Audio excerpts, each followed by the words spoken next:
ny olona taizany olona no ny zavatra misy rehetra ny manodidina sota andenyrehtra renitsika ty fa tonga somatsara ny zanakatsika lalatsika atia Madagasikara sotan'Andriamanitra no nanapiny ny navia vadiny fa tena makitry manandonakitry tsara mihitsy zaloko tsara dadevy tsara ny fomba fiteliny rehefa mata ny vadiny fomba filaza zavatra ambarany zavatra nyteneny tena makitry sy milaza zavatra ary tsy miteniteny foana tena ndetsikelikely zany filazany zany rehefa maty izy ary efa rotokom-bolany zao miandasasika tateraka somatsara nefa zany ankety ka andray anjara tenenina io le zavatra ho ataony tately zanako io teny anglisy io natao tamin'le memorial tamin'ny amin'ny temoty ka mangatakasika mba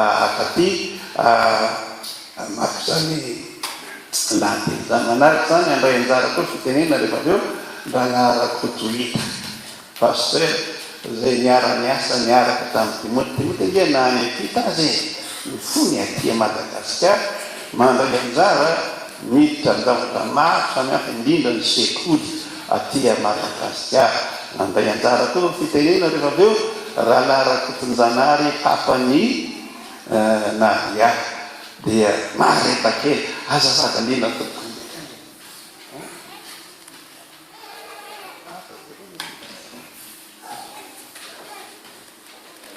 Halleluja, dia raina ny tompo. Ankasitratsika indrindra Andriamanitra no natsaratsika ity tombonandro ity. Ary isaoanay tsirairay azy aminareo tonga marobe manosina anay eto.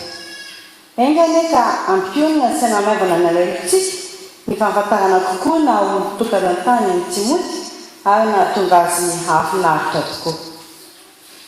Ny ambangovangon'ity fandraisam-pitenenana avy amin'ny fianakaviana ity dia novakiny Armando Barros namany Timoty ny fampitondra tahaka ny Davida sy Jonathan tany États-Unis tamin'ny fampivavahana natao fahatsiarovana azy tao amin'ny fiangonana Triumphant Church tao Pasadena, Texas tamin'ny Asabotsy 2 Janoary 2024 lasa tao. Ho an'ny fa tsy mbola nalala dia dimy ny anada izahay. Percy ilay zokina ifavy-mato dia efa lasa 10 taona izay. Izaho no faharoa, Timoty no fahatelo aminay, Percy no zandrolany fa nakaraka ary ny faravavy dia Corée. Zava-dehibe amin'ny ankizy ny anarany. Fantatry Timoty tsara ny laza sy ny dika ny anarany. Timoty no anarana nomendreniko ary Nathan kosa dia anarana nomendraiko.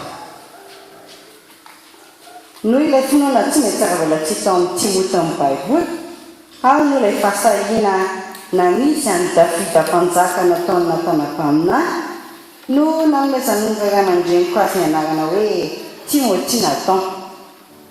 Rehefa resy lahatra ny hevitra izany izy dia nampitondrainy io anarany ihany koa ny zanany lahy.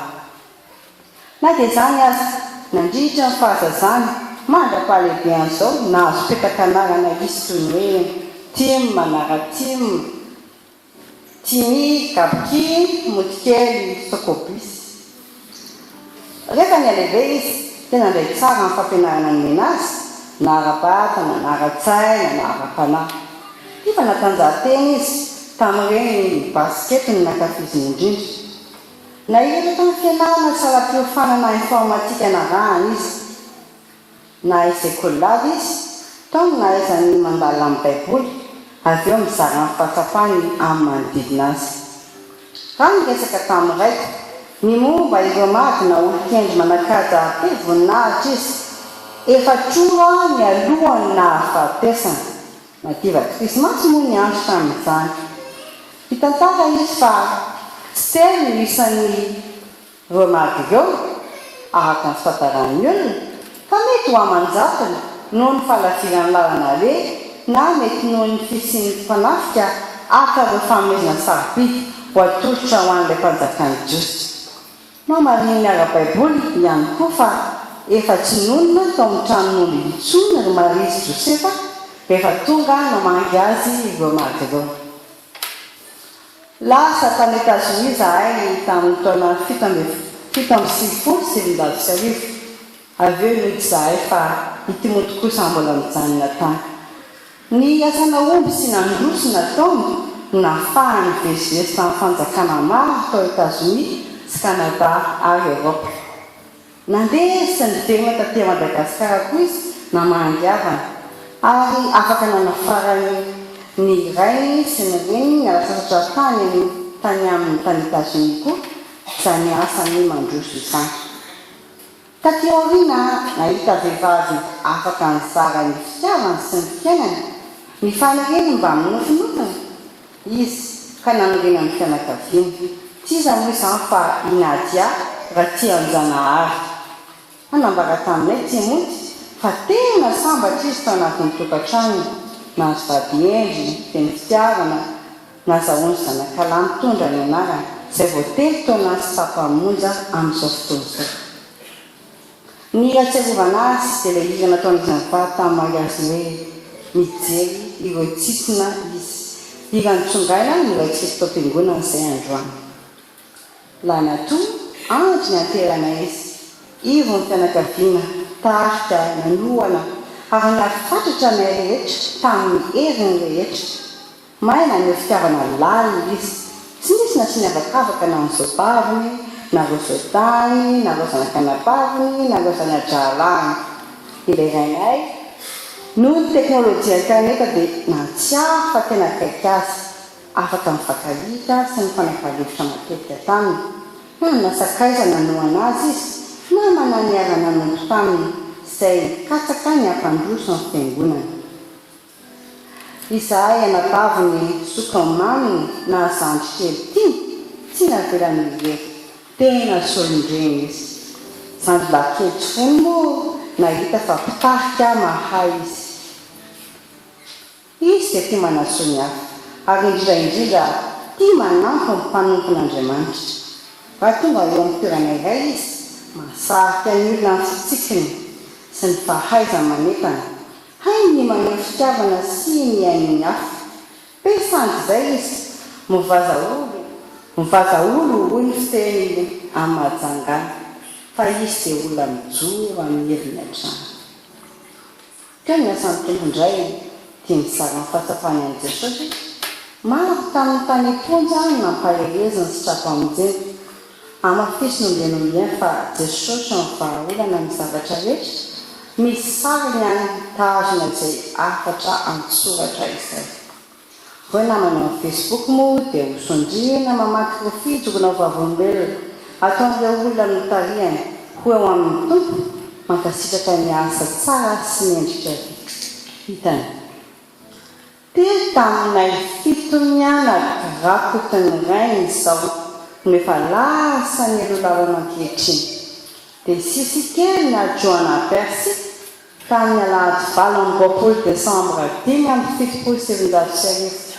Ny reniko vao 3 taona lasa izay tamin'ny talata 5 Septambra 2012 ary tsy moty ilay lamatoanay vao tamin'ny larobia 13 Desambra 2012 lasa tao.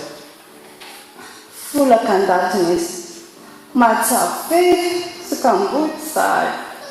Misy banga eny ratra lehibe mihitsy azany navelan'izao fahalasana izao.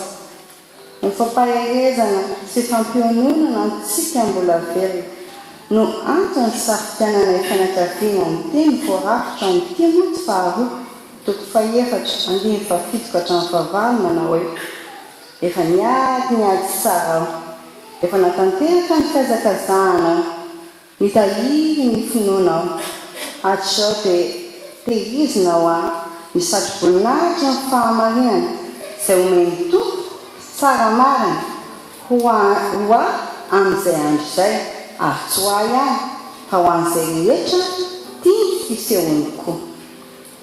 Raha mijery anareo mpanatrika eto aho dia mahita fianakaviana avy namantsakaiza sy tena mpino manerana nosy mpanabe sy mpitaiza ny Timoty, mpiara-milalao na mpiara-miaratra na mpiara-miasa tamin'ny fahiny. samy manana ny fomba nahatsiarovana azy ihany koa ianareo.